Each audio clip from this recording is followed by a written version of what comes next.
Next, after you've cleaned your air filter, you want to clean your throttle body. You use some of this throttle body cleaner here.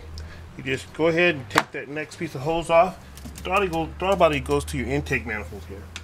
This car just takes one little screw. Take that loose. And just wiggle this a little bit. It takes that. There, you get that off. See in there. It's not too bad. It's got a little bit of something in there. See?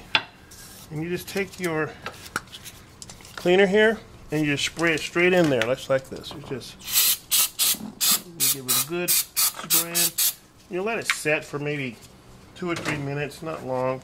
Get yourself some white or some blue paper towels like this, and you just want to clean it real good. You go in there and wipe out all that stuff. Let that cleaner loosen it up for you. Wipe it out real good, and clean your throttle body. Get in there and clean your butterfly valve. And this one's pretty clean, but sometimes you'll get really a lot of black carbon in there, and that'll affect your idle and fuel efficiency, your throttle response. Clean that up and then put it back together. That's all it takes.